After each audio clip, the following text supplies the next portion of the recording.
చిన్నతనంలోనే తన తల్లిదండ్రులను కోల్పోయాడు.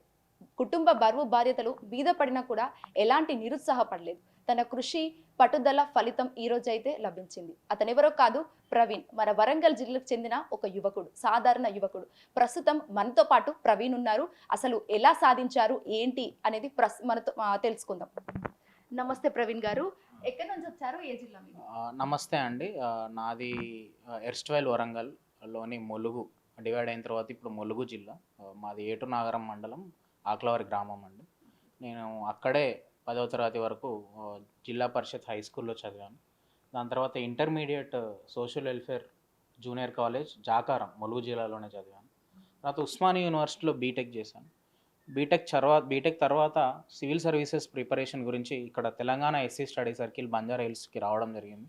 ఇక్కడే కోచింగ్ తీసుకుంటూ సివిల్ సర్వీసెస్ అపేర్ అవుతున్నానండి. ఇప్పటికి ఒక 5 అటెంప్ట్స్ అయ్యాయి. ఒక 2 సార్లు ఇంటర్వ్యూకి కూడా వెళ్ళాను. బట్ అన్‌ఫార్చునేట్‌లీ ర్యాంక్ రాలేదు. సో, మళ్ళీ అదే ప్రిపరేషన్‌లో ఉన్నానండి. అంటే ఎన్ని ఇయర్స్ నుంచి ఉంటున్నారు ఈ టీఎస్ స్టడీ సర్కిల్‌లో? తెలంగాణ ఎస్సీ స్టడీ సర్కిల్‌లో నేను 2019లో అడ్మిషన్ తీసుకోవడం జరిగింది. అప్పటి నుండి 5 అటెంప్ట్స్ ఇచ్చాను. మా ఇన్‌స్టిట్యూట్ గొప్పతనం ఏంటంటే ఫ్రీ ఆఫ్ కాస్ట్‌లో రెసిడెన్స్ గానీ, కోచింగ్ గానీ ఇస్తూ ఎవరైతే విద్యార్థులు ప్రిలిమ్స్ గానీ, మెయిన్స్ గానీ ఎగ్జామ్ క్లియర్ అయితే వాళ్ళను హ్యాండ్ హోల్డ్ చేసి వాళ్ళు ఐఏఎస్ అధికారులు గానీ, ఒక ఐపీఎస్ అధికారి అయ్యే వరకు వాళ్ళకి అడ్మిషన్ కంటిన్యూ చేస్తూ ఇక్కడ సపోర్ట్ ఇవ్వడం జరుగుతుంది. ఈ ఇన్‌స్టిట్యూషన్ 1980లో ప్రారంభించారు. 1980 నుండి ఇప్పటి వరకు దాదాపుగా 450 ర్యాంకులు ప్రొడ్యూస్ చేయడం జరిగింది. అండ్ రీసెంట్‌గా మొన్న వచ్చిన ఫైనల్ రిజల్ట్‌లో కూడా మన స్టడీ సర్కిల్ నుండి 2 సివిల్ సర్వీసెస్ ర్యాంక్స్ రావడం జరిగింది. అలాగే మొన్న జరిగిన గ్రూప్ 1 ఎగ్జామ్‌లో కూడా ఒక 35 మంది విద్యార్థులు మంచి ర్యాంకులు సాధించారు. దాంట్లో 100 లోపు ఒక 5 స్టూడెంట్స్, 100-200 ఒక 15 స్టూడెంట్స్, అలా ఒక 35 స్టూడెంట్స్‌కి ఇక్కడ ర్యాంక్స్ రావడం జరిగిందండి. ఈ టీఎస్ స్టడీ సర్కిల్ అనేది ఎలా అవేర్‌నెస్ కల్పిస్తుంది? ఆ! ఈ Telangana SC study circle SC, ST, BC పిల్లలకు ఒక 9 months intense prelims cum mains coaching ఇవ్వడం జరుగుతుంది సివిల్ సర్వీసెస్‌కి. Starting from August to May వరకు. దాని తర్వాత మేలో ఒకవేళ మనం ప్రిలిమినరీ ఎగ్జామ్ గనక పాస్ అయినట్టయితే మెయిన్స్ ప్రిపేర్ అవ్వడానికి ఒక 50,000 రూపీస్ సబ్స్క్రిప్షన్‌కి ఇస్తుంది. ఒక 20,000 రూపీస్ ఇచ్చి ట్యాబ్ కొనిస్తున్నారు. అండ్ మంత్లీ ఒక 4,000 స్కాలర్‌షిప్ ఇస్తారు. And complete high quality teachers across the కంట్రీలో ఉన్న టీచర్స్‌ని తీసుకొచ్చి ఇక్కడ గైడెన్స్ ఇవ్వడం జరుగుతుంది. సో, అలా ఒక హోలిస్టిక్‌గా ఈవెన్ ఇంటర్వ్యూ అప్పుడు కూడా మెయిన్స్ క్లియర్ అయితే ఇంటర్వ్యూ వెళ్ళే వాళ్ళకు మళ్ళీ ఒక ₹1,00,000 సహాయం ఇస్తారు. దాని తర్వాత ఫ్లైట్ టికెట్స్ బుక్ చేస్తారు. కంప్లీట్‌గా వాళ్ళు ఒక ర్యాంకర్ అయ్యే వరకు, ఒక ఐఏఎస్ అధికారి గాని, ఐపీఎస్ అధికారి గాని, ఐఆర్ఎస్ అధికారి అయ్యే వరకు ఈ ఇన్‌స్టిట్యూషన్ సపోర్ట్ ఇస్తుందండి. అంటే ఇప్పుడు మీరు టీఎస్ స్టడీ సర్కిల్‌లోనే ఇన్ని ఇయర్స్ నుంచి ఉంటున్నారు. అవునండి. ఓకే. సో, మీరు ఎవరిని ఇన్‌స్పిరేషన్‌గా తీసుకొని ఇంత గ్రూప్ 105థ్ ర్యాంక్ దాకెళ్లారు? నాకు నా లైఫ్‌లో మేజర్ ఇన్‌స్పిరేషన్ అంటే ఆహ్, ఈ సోషల్ వెల్ఫేర్ ఇన్‌స్టిట్యూషన్స్‌లో ఒక కీలక పాత్ర పోషించిన ఎస్ఆర్ శంకరన్ ఐఏఎస్ గారండి. ఈ ఎస్ఆర్ శంకరన్ ఐఏఎస్ గారు ఆంధ్రప్రదేశ్ సంబంధించిన ఐఏఎస్ అధికారి. ఆయన చొరవతోటి చాలా సాంఘిక సంక్షేమ గురుకులాలు ఏర్పాటు చేయడం జరిగింది. ఈవెన్ ఈ తెలంగాణ ఎస్సీ స్టడీ సర్కిల్ కూడా 1980లో ఆయన బ్రెయిన్ చైల్డే. నాలాంటి పేద పిల్లలు, బడుగు బలహీన వర్గాలకు చెందిన పిల్లలకు సివిల్ సర్వీసెస్ అనేది ఒక పెద్ద కళ. కానీ ఆ కళను నెరవేర్చుకోవాలంటే చాలా ఆర్థిక పరంగా ఇన్‌స్టిట్యూషనల్ సపోర్ట్ కావాల్సిన అవసరం ఉంది. ఆ సపోర్ట్ ఎస్ఆర్ శంకరన్ సార్ 1980స్‌లో క్రియేట్ చేశారు. సో, ఆయన బ్రెయిన్ చైల్డ్ అయిన ఇన్‌స్టిట్యూట్ నుండి నేను సపోర్ట్ తీసుకుంటూ చదువుకోవడం జరుగుతుంది. సో, నా లైఫ్‌లో ఆయనే ఒక మేజర్ ఇన్‌స్పిరేషన్ అండి. గ్రూప్ 1 ర్యాంక్ అంటే it's not an easy job. అసలు ఎలా ప్రిపేర్ అయ్యారు? షెడ్యూల్ ఏంటి? ఎన్ని హార్స్ ప్రిపేర్ అయ్యేవాళ్ళు? సో, గ్రూప్ 1కి నేను ప్రిపేర్ అయింది ఆల్మోస్ట్ ఒక 3 మంత్స్ అని చెప్పొచ్చు. బట్ గ్రూప్ 1 ఫౌండేషన్ పడింది మాత్రం 5 ఇయర్స్.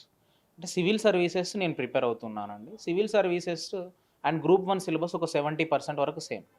అడిషనల్‌గా ఇంకొక 30% తెలంగాణ ఎకానమీ, మూవ్‌మెంట్, జాగ్రఫీ వస్తది. దానికి ఒక 3 మంత్స్ ఇచ్చాను టైము. మిగతా టైం అంతా నేను సివిల్ సర్వీసెసే ప్రిపేర్ అవుతూ ఉండేవాడిని. సో, ఆ సివిల్ సర్వీసెస్ ప్రిపరేషన్ అంతా దీంట్లో హెల్ప్ అయింది. అండ్ డైలీ నేను ఇనీషియల్ ఇయర్స్‌లో అంటే ఫస్ట్ 1, 2 ఇయర్స్‌లో ఒక 12 అవర్స్ అలా చదివేవాడిని. బట్ యాస్ ఇయర్స్ ప్రోగ్రెస్డ్ కొంచెం 8 అవర్స్, 9 అవర్స్ చదివినా రివిజనే ఉంటుంది కాబట్టి 9 అవర్స్, 8 అవర్స్ చదివినా సరిపోయేది. సో, అలా నేను డైలీ కన్సిస్టెంట్‌గా ప్రిపేర్ అవుతూ ఈ ర్యాంక్ రావడం జరిగిందండి. ఇప్పుడు ఇది సివిల్ సర్వీసే ప్రిపేర్ అవుతున్నాను అంటారు. అది గ్రూప్ 1 కాకుండా మళ్ళీ ఈ సివిల్ సర్వీస్‌లోకి ఎందుకు ఎంట్రీ అంటే కొంచెం అది క్లారిటీ ఇస్తారా? డెఫినెట్లీ అండి. సో, ఒక సివిల్ సర్వెంట్‌గా నేను ఒకవేళ ఒక ఐఏఎస్ అధికారిగా అయినట్టయితే, నాకు లక్షలల్లో, మిలియన్స్‌లలో ప్రజలకు సేవ చేసే అవకాశం దొరుకుతుందండి. డెఫినెట్లీ గ్రూప్ 1 సర్వీస్ మన రాష్ట్రంలోనే అత్యుత్తమైన సర్వీస్. కానీ ఐఏఎస్ మనకు సేవ చేసే ఆపర్చునిటీ ఇంకెక్కువ మందికి ఇచ్చే అవకాశం ఉంటది. అండ్ డైవర్సిటీ ఉంటదండి. ఒక ఐఏఎస్ అధికారిగా నేను కొన్ని సంవత్సరాలు జిల్లాలో పనిచేయొచ్చు. ఒక ఎడ్యుకేషన్ డిపార్ట్మెంట్‌లో పనిచేయొచ్చు. హెల్త్ డిపార్ట్మెంట్‌లో గానీ, డిఫరెంట్ డిపార్ట్మెంట్స్‌లో పనిచేయొచ్చు. కానీ గ్రూప్ 1 అయితే మన సర్వీసెస్ ఒక్క లిమిటెడ్ డిపార్ట్మెంట్‌కే సరిపోతాయి. ఒక డీఎస్పీ అధికారి అయితే నేను only police department, some or health department. ఒకటే డిపార్ట్మెంట్‌కి నేను పరిమితం అయితాను. అదే ఒక ఐఏఎస్ అధికారి అయితే డిఫరెంట్ డిపార్ట్మెంట్స్‌లో పనిచేసి సేవ చేయడం సాధ్యమవుతుందండి. దానికే ప్రిపేర్ అవుతున్నాను. ఇన్ కేస్ మీరు ఆఫీసర్ అయ్యుండి మీ జిల్లాకే పోస్టింగ్ వస్తే మీరు ఎలా సేవలు అందిస్తారు మీ జిల్లాకి? సో, యాజ్ ఎ రూల్ ఏ పర్సన్‌కి వాళ్ళ జిల్లా ఇవ్వరు. బట్ నా జిల్లా గనుక నేను తీసుకున్నట్టయితే ఒకవేళ మా జిల్లాలో ఎస్టీ పాపులేషన్ ఎక్కువుంటది. Tribal population. వాళ్ళు చాలా హెల్త్ ఇష్యూస్ అనెమిక్ ఉంటారు. అండ్ కనెక్టివిటీ ఇన్‌ఫ్రాస్ట్రక్చర్ ఉండదు. ఎట్ ద సేమ్ టైమ్ మా ఈ జిల్లాలో నక్సలిజం కూడా చాలా ఎక్కువగా ప్రభావితమై ఉంటదండి. సో, అక్కడ నేను ఎడ్యుకేషన్ మీద, హెల్త్ మీద ఫోకస్ చేస్తూ, సో, ఎవరైతే యాంటీ కాన్స్టిట్యూషన్ అయితే నక్సలిజం వైపు నడుస్తున్నారో వాళ్ళందరికీ రాజ్యాంగ విలువలు చెప్పి, రాజ్యాంగం వైపు మలిచి, వాళ్ళను ప్రజాస్వామ్యం వైపు తీసుకెళ్ళి, ప్రభుత్వం మీద, రాజ్యాంగం మీద నమ్మకం పెరిగేలాగా చేసి, సో, అక్కడున్న ప్రజలను అభివృద్ధి పథం వైపు నడిపిస్తానండి. యాహ్! అంటే చిన్నప్పటి నుంచి పేరెంట్స్ లేరు, పేపర్ బాయ్‌గా చేశారని విన్నాము. సో, అప్పటి నుంచి ఇప్పుడు మీరు ఇద్దరు సిబ్లింగ్స్ అని కూడా అంటున్నారు. సో, వాళ్ళ స్టడీ ఎలా? మీ స్టడీ ఎలా జరిగింది? ఆహ్, అయితే ఇక్కడ ఒక చిన్న విషయం చెప్పాలండి. చదువుకి డబ్బు అవసరం లేదండి. మనకు ప్రభుత్వ పాఠశాలలున్నాయి, కళాశాలలున్నాయి, యూనివర్సిటీలున్నాయి. ఫ్రీగా చదువు చెప్తారు. లిమిటెడ్‌గా కొంచెం మన వరకు ఒక పాకెట్ మనీ మనం రైజ్ చేసుకోగలిగితే సరిపోతుంది. సో, దానికి నేను హోమ్ ట్యూషన్ చెప్పేవాడిని. అప్పుడప్పుడు బయట క్లాసెస్ కూడా తీసుకునేవాడిని. ఇలా నేను రైజ్ చేసిన మనీని మా తమ్ముడికి పంపించడం జరిగేది. మా తమ్ముడు తెలంగాణ యూనివర్సిటీలో ఇంటిగ్రేటెడ్ ఎంబీఏ చేశాడు. అలాగే తమ్ముడు అక్కడ చదువుకున్నప్పుడు ఎలా చదవాలి, గవర్నమెంట్ ఉద్యోగాలకు ఎలా ప్రిపేర్ అవ్వాలని గైడెన్స్ చేస్తూ, ఆయనకు హెల్ప్ చేస్తే తను ఒక 3 ప్రభుత్వ ఉద్యోగాలు సాధించాడండి. Central constable, state fire constable and tribal వెల్ఫేర్‌లో జూనియర్ అసిస్టెంట్‌గా జాబ్స్ వచ్చాయి. దాంట్లో ఇప్పుడు ప్రస్తుతం జూనియర్ అసిస్టెంట్‌గా ట్రైబల్ వెల్ఫేర్ డిపార్ట్మెంట్‌లో చేస్తున్నాడు. సో, ఇన్‌స్టిట్యూషనల్ సపోర్టే, సంస్థల సపోర్టే. మనకు స్టేట్ అనేది అన్నీ ప్రొవైడ్ చేస్తుంది. గవర్నమెంట్ ఇన్‌స్టిట్యూషన్స్ ఉన్నాయి, ఎడ్యుకేషన్ ఇన్‌స్టిట్యూషన్స్. వాటిని మనం సద్వినియోగం చేసుకొని కష్టపడితే definitely we can achieve anything అండి. యాహ్! ఈ జనరేషన్‌కి మీరిచ్చే సజెషన్ ఏంటి? సో, నేను ఈ మధ్య కాలంలో యువతలో అబ్జర్వ్ చేసిన కొన్ని ఛాలెంజెస్ ఏంటంటే, ఆహ్, ఒకటి ఈ ఫోన్ కన్జంప్షన్ ఎక్కువవుతుంది. 2 కొన్ని దురలవాట్లు గంజాయి గానీ, డ్రగ్స్ గానీ దాని వైపు మళ్లుతున్నారు.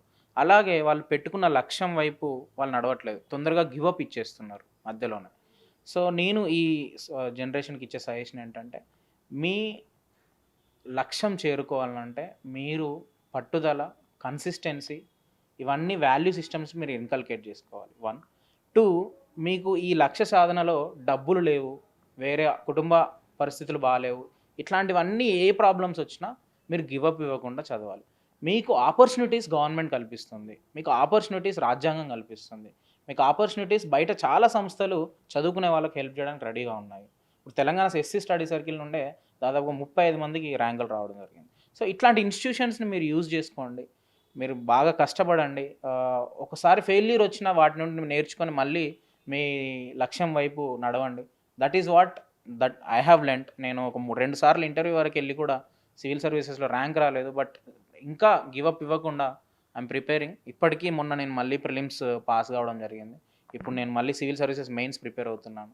హోప్‌ఫుల్లీ ఈ ఇయర్ మళ్ళీ ఇంటర్వ్యూ ఇచ్చి ర్యాంక్ సాధిస్తే హోప్‌ఫుల్లీ ఇది చాలా మందికి ఇన్స్పిరేషన్ అవుతుందని అనుకుంటున్నాను. Thank you so much Praveen. మీరు ఖచ్చితంగా మీ హోప్‌ని ఖచ్చితంగా మీరైతే మీరు చేరుకోవాల్సిన అయితే గమ్యం చేరుకుంటారు. మళ్ళీ ఇదే బిగ్ టీవీతో నేను మీకు ఐపీఎస్ ఆఫీసర్ హోదాలో ఇంటర్వ్యూ చేస్తాను. Thank you so much. So, చూసారు కదా, ఇలాంటి ఆణిముత్యాలు ఖచ్చితంగా ఉంటూనే ఉంటారు, అరుదుగా కాదు ఖచ్చితంగా ఉంటారు. గవర్నమెంట్ అయితే చాలా ఫెసిలిటీస్ కల్పిస్తుంది. ఖచ్చితంగా మీరు కూడా ఇలాంటి సద్వినియోగాలు కూడా చేసుకోవాలని కోరుతున్నాము. ఇలాంటి వాళ్ళైతే ఎక్కువ ఉండడంతో భారతదేశ భవిష్యత్తుకైతే బాట అని చెప్పుకోవచ్చు. కెమెరామెన్ హరీష్తో శ్వేత గంగాధర్, బిగ్ టీవీ, హైదరాబాద్.